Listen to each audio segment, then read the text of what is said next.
Dalam rangka memperingati Hari Pendidikan Nasional, Kementerian Riset, Teknologi, dan Pendidikan Tinggi menggelar upacara di lapangan upacara Gedung 2 BPPT Jakarta pada Sabtu 2 Mei 2015.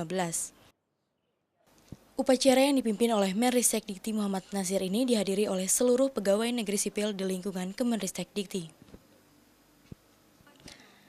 Dalam upacara ini, Menristek Dikti Muhammad Nasir memberikan penghargaan Satya Lencana Karya Satya kepada pegawai negeri sipil yang telah berdedikasi terhadap negara dan setia pada Pancasila.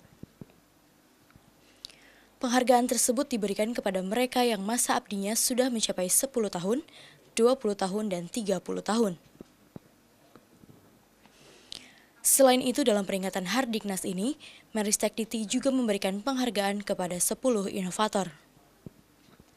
Dalam sambutannya, Menristek Dikti mengatakan peringatan Hardiknas ini untuk mengingatkan kita semua betapa pentingnya meningkatkan mutu pendidikan tinggi, riset, dan inovasi untuk meningkatkan daya saing bangsa.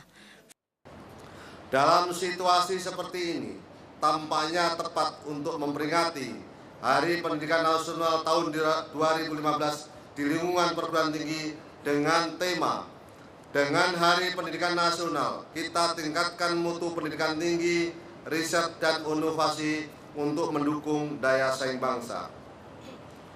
Untuk mengingatkan kita semua betapa pentingnya sekarang ini meningkatkan mutu pendidikan tinggi, riset, dan inovasi untuk meningkatkan daya saing bangsa.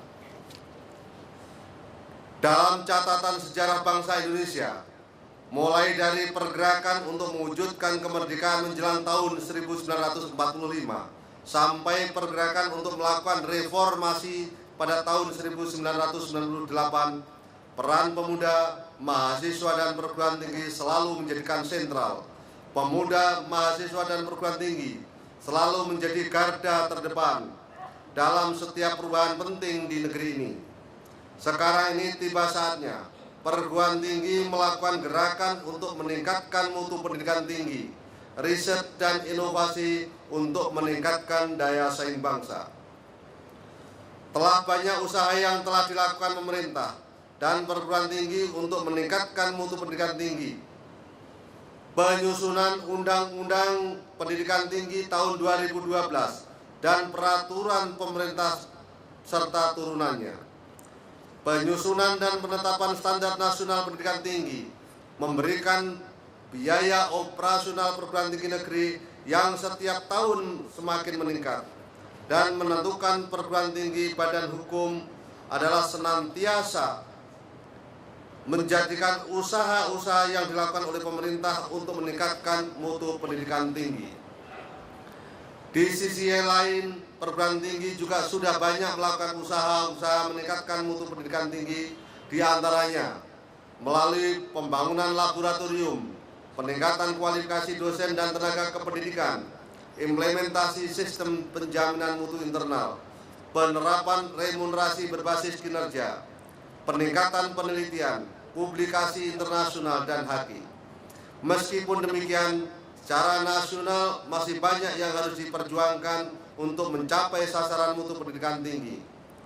Jumlah perguruan tinggi yang masuk 500 perguruan tinggi terbaik di dunia, peningkatan jumlah publikasi yang masuk indeks yang bereputasi, jumlah perguruan tinggi yang terakreditasi unggul, jumlah program studi yang terakreditasi unggul, dan jumlah program studi yang terakreditasi internasional adalah di antara sasaran mutu pendidikan tinggi yang masih jauh yang diharapkan. Para peserta upacara yang saya hormati, harapan masyarakat terhadap pendidikan semakin meningkat. Sekarang ini masyarakat beranggapan tidaklah cukup bagi perguruan tinggi untuk bisa melaksanakan pendidikan yang bermutu. Masyarakat berharap perguruan tinggi mampu mendukung daya saing bangsa, melalui penelitian yang inovatif yang dapat memberikan dampak ekonomi langsung kepada masyarakat. Karena keterbatasan anggaran, selama ini penelitian perguruan tinggi berhenti sampai pada pembuatan prototipe skala laboratorium, pembuatan atau melakukan publikasi internasional, dan perolehan HAKI.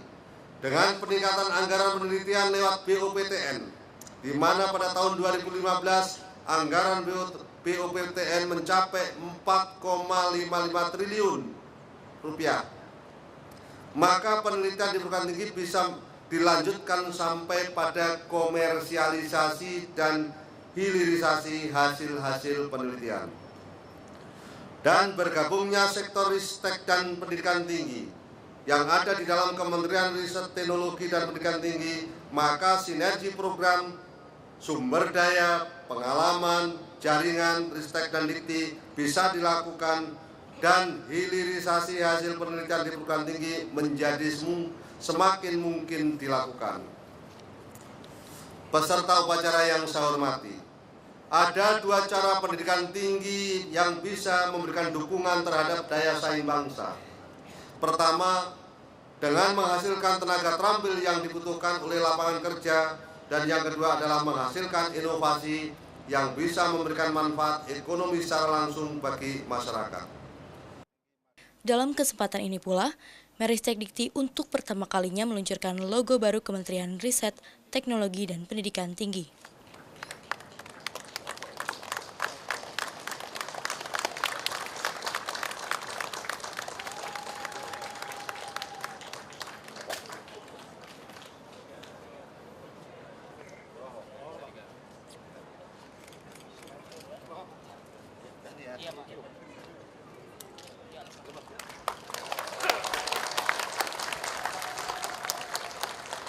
Berikan ucapan selamat kepada penerima penghargaan.